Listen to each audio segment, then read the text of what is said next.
Hello everyone. Hoping you will have a beautiful and productive and safe week ahead.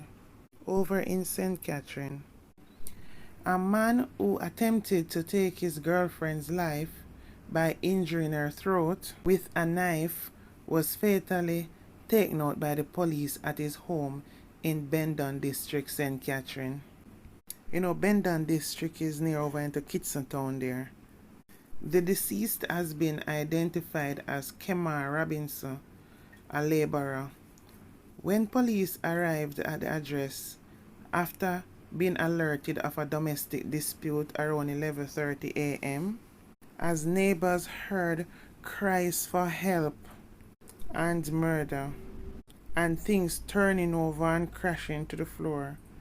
However, on the police arrival, they found a woman with throat wound, and the man was also on the veranda with a knife in his hand, which he used to attack the police with when he was ordered to drop his weapon.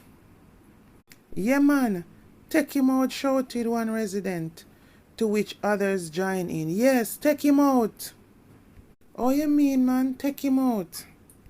There was also conversation that there is a child at the residence that was seen earlier with red all over her clothing.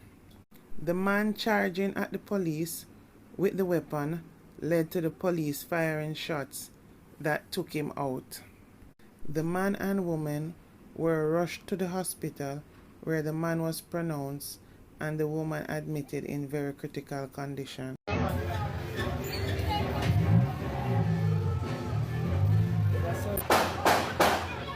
What you mean?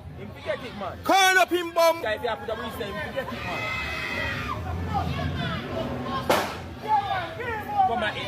you mean? If it...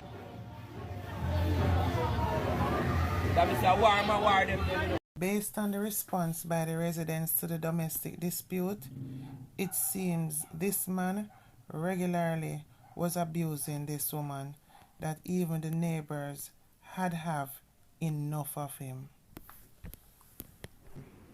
Now there's an open investigation by Indicom into the incident. There is a video of the home when the police arrived on the scene, and many shots could be heard. Onlookers were rejoicing and supporting the police as a job well done. Residents were congratulating the police officers because they arrived just in time, because there would have been more fatality, and their arrival on time was just in time to save the young lady's life. So residents helped the police to put the injured lady into the vehicle and also to put the man's lifeless body in the back of the pickup. However, the man was pronounced and the woman admitted in hospital. Acting Commanding Officer for the St. Catherine North Division, Superintendent Hopton Nicholson, commended residents for alerting police of the incident in a timely manner. He also urged Jamaicans to seek non-violent means to settle disputes. Seek intervention, even if it means professional help when necessary, Nicholas said. I find that communication is one of the most important things in a relationship or even friendship. And if there's no communication, everything else breaks down. Because worse if the person is an ignorant person, trusts and believes, everything is going to be a drama, a war, or a fight. We as a people have to find a way to deal with each other and communicate. Because what we're finding happening now, as soon as there is a misunderstanding, somebody's life have to be taken. And that is not necessary. People need to be intelligent enough to walk away, go take a breath of fresh air and come back. People's egos are too high, so much so that they lose sight of them common senses. Now these two adults went at it, and look there, there's a little baby involved. No one is thinking, our senses gather that, okay, what is going to happen to the child when we are gone? Because even if him did fully take out the mother, remember that him would end up go to jail. No, people have no love or no caring anymore. Too much of these things are happening, and it is sad. All them little kids are just left traumatized. At such a young age, I forgot experience knowing, say, that Sunday when you heard all those shots, it was my daddy's demise. It is so unfortunate. And over to another kind of drama that is disturbing. People seeking long-term rentals are now being targeted by scammers, presenting them with fake contracts and giving unsuspecting persons tour of properties that don't even belong to them, then taking off with their deposits and leaving them disappointed, hurt, and scammed. Even though some still are finding it hard to believe that they were scammed just so. Some have even taken it up in their own hands to go searching to find the real owners of these properties, thinking somehow that the real legitimate homeowners will able to help them somehow out of the situation. The situation has led to the renewal of calls by the authorities for potential tenants to be extremely vigilant, as there has been many reported cases of scammers fleecing people of tidy sums of money. Some were even asked to deposit funds before even being allowed to view properties, then disappear. Here is one such example: a St. Andrew businessman who lost $150,000 in one of the property rental scams. After almost 5 months of trying to find an apartment to rent, he thought his good luck when he was offered a modern, centrally located and affordable accommodation in a nice regional area, easy travel to work, as he lived in Spanish Town. And the traffic in the morning to come to Kingston is horrific. Anyway, there were some strange aspects to obtaining the property that was strange in how the transaction was done. But he decided to stay positive at the time, as he really needed a place in Kingston. However, he went to look at the property and found it strange that the landlord was decked out in a business suit when showing the property. And he was also taken aback when she asked him to wait outside in the parking lot while she showed the place to another prospective tenant. Because generally, you would think that everyone would get to see the property at once, but you deal with everyone separately. But it was after he gave her the required documentation, paid the first month rent and deposit, and was getting ready to move in that she disappeared, and his fears were real, because he noticed she had stopped answering her phone calls. And then he started to think to put 2 and 2 together, because now she has 1 month deposit and 1 month's rent, and he just can't seem to get in touch with her, and it has been a few days now. Still, after many unsuccessful attempts to reach her, he decided to just go to the apartment with the moving van. But when he arrived, he noticed the property was occupied. So he went knocking on the door because he realized someone is there. And he needed to know what was going on and why was somebody in the property that he had paid for. However, trying to not think the worst, he said maybe she's doing some last minute changes to the properties. but eventually it was a male voice that responded behind the closed door. The male voice asked what he is doing at his house and what he wanted there. He explained to the man that he rented this property, signed a contract, and paid his 1 month rent and 1 month's deposit, and he should have moved in already.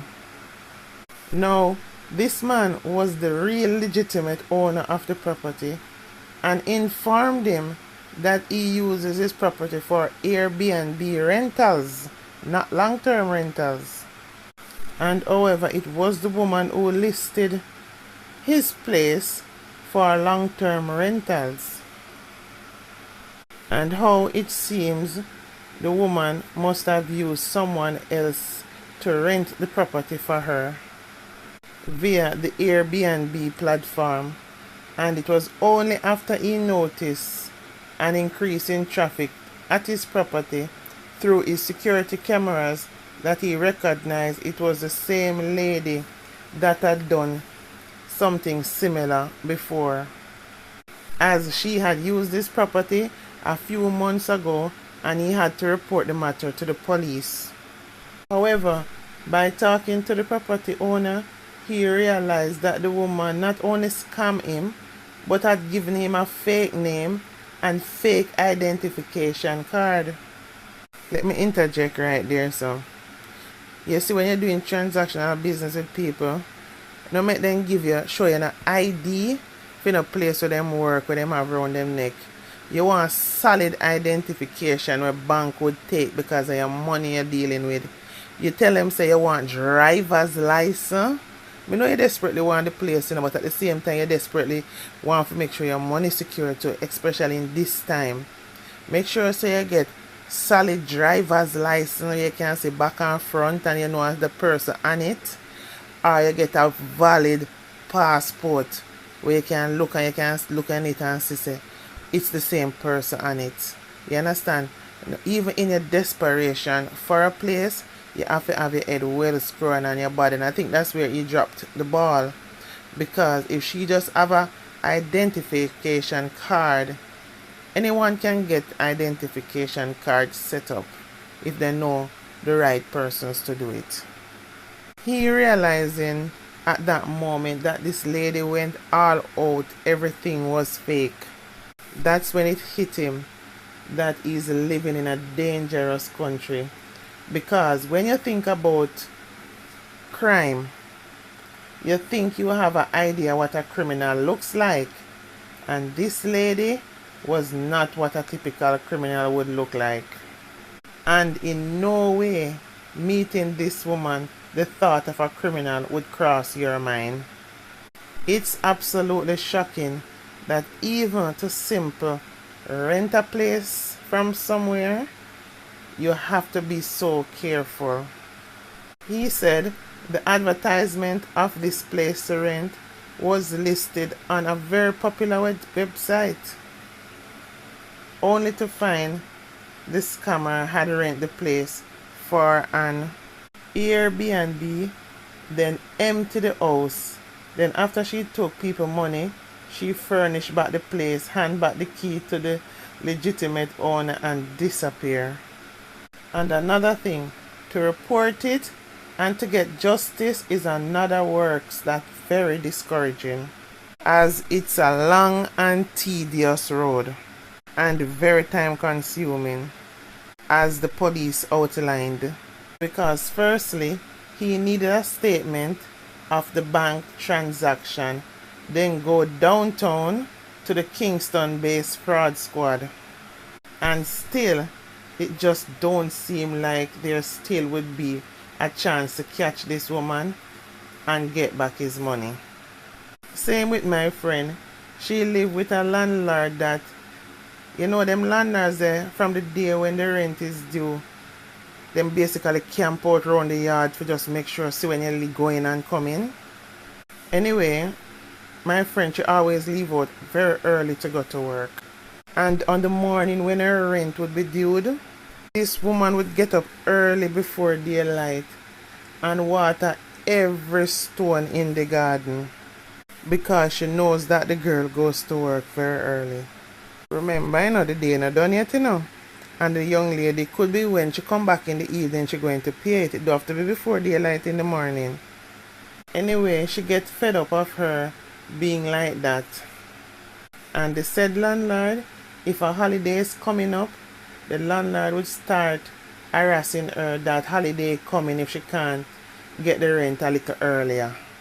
She brighty and the rent not due yet, So she just had it with this landlord.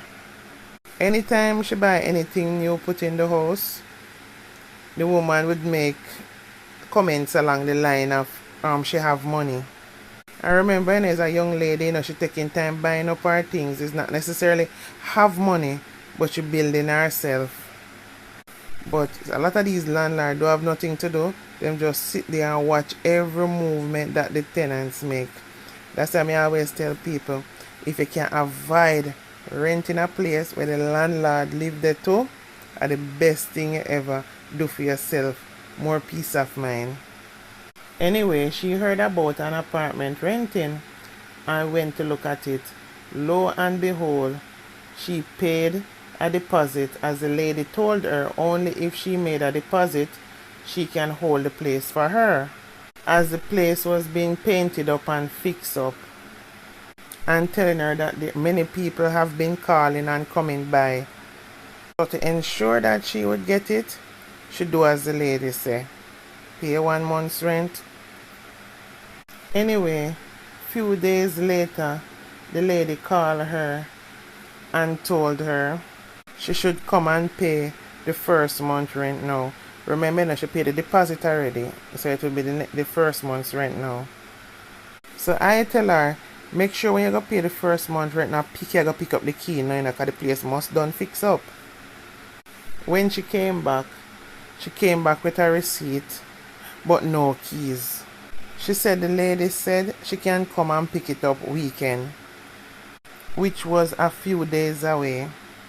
So I asked her if the place don't finish fix up and painted. She said yes. I said, my girl, call the lady and tell her you're coming for the keys. Here she to me now. You can't live so, You have to trust people sometime. And what benefit the lady would get lying to her. So I said, your money and no house for you. She then started to debate with me, telling me how the lady can lift up the house and move it. However, I convinced her to call the lady and tell her you're coming to pick up the key, as you won't be around weekend to pick it up, if you even tell her it that way. Generally, when she hadn't given the lady the second set of money for the rent, as she ring the lady phone answer like the woman sit down waiting on the phone to ring. What changed now? So she used my phone to call her and it answered. She said, why I can't get you on your phone? The woman said, I think you have the wrong person. And it's her cousin that she wanted, as her cousin is the one that is renting the house and she's not there at that moment. But my friend was adamant it's the same voice, is the same woman that is answering the phone telling her that it's not her, it's her cousin. So my friend it get hot now and confused. So my friends keep saying to the lady, but it's your voice this. Hear the woman now? Plenty people say we sound alike, but she not here. But she will give her the message that she called. I said to her, my girl, listen to me. First thing in the morning, go to the house. Don't wait. Would you believe it? When she went there to the house, the same place that she done pay rent and deposit for, there was about 4 to 5 other people there saying they did the same thing. My friend called me, losing it, cussing, angry and anxious. At that moment, I wanted to say to her, I told you so, but it was just not the right time to do that. She ended up not going to work that day, as she was determined she wanted to get back her money. And you know the thing is, the woman never presented herself. A man instead came and said it was more than one place they have, and one person is going to get this place, but they will call them to go look at other place as soon as it becomes available. She was determined that she can't wait because this place is what she had paid for. She go to the police station. When they call the phone number, the same woman answered the phone and told the police that it was a bureau that helps people to get place to rent. And without their money in hand, they were not able to get the place for them.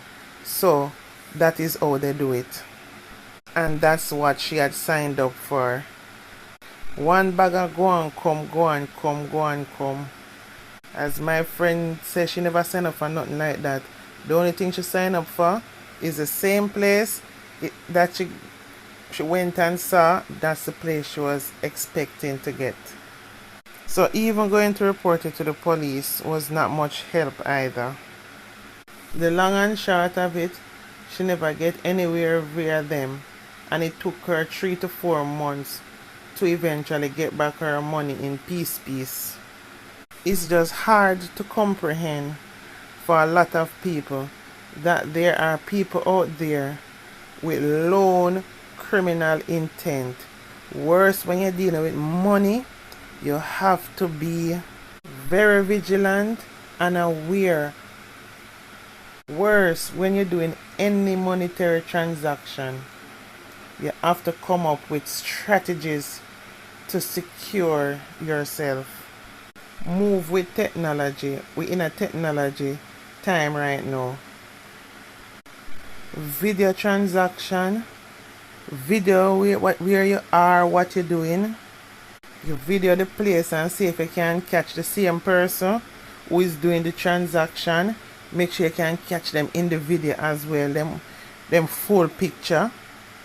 Start it from you enter the place looking around, because you don't want in the last minute you're trying to capture them and them suspecting by then, because you know so them very aware. From you basically meeting them, make sure so you're basically walking up to them without them knowing that you're videoing them. Because remember, you can't know all criminals by just looking at them. However, Assistant Commissioner of Police ACP Anthony McLaughlin, who heads the Counter-Terrorism and Organized Crime Division CTOC, also shares similar sentiments that while he could not provide a specific figure, his unit has been receiving numerous reports of persons using Airbnb rentals for scams. We have had quite a number of reports about Airbnb scams, and it's not only Airbnbs. Persons just go on the internet, post some houses, advertise them for rent, and they rent one property that is not theirs to up to 2 or 3 different persons. There are instances when up to 5 persons they collect money from, he said. But in Airbnb, you don't sublet unless that's part of the contract in the initial stages. So what they do, they rent it, they advertise it for rent, and then once you get in there, once they collect your money, then you don't see them again, and then the rightful owner or owners of those properties will not give you access to it because they haven't received any money and they didn't have a contract with you, McLaughlin said. Mr. McLaughlin also said that the police have also received reports of scammers rented Airbnb properties and stealing the furniture. So they rent the property, then all the pots and pans and refrigerators and other items of furniture are taken out. It's a big thing, he said. It's more common than we think. He further stated persons need to do their due diligence before they enter into any transactional activities, the senior cops warned. So guys, at the end of the day, The ball is in your court to protect your own money, because remember, all the scammers want is to get it from you. So you have to make it very difficult for them to get it. Anyway guys, please comment any experience that you have had and any ideas or tricks that people who are looking for somewhere to rent can use to protect themselves. You know, we learn from each other. Anyway guys, please remember to like, comment and subscribe to my platform, please. Love you all. Bye for now.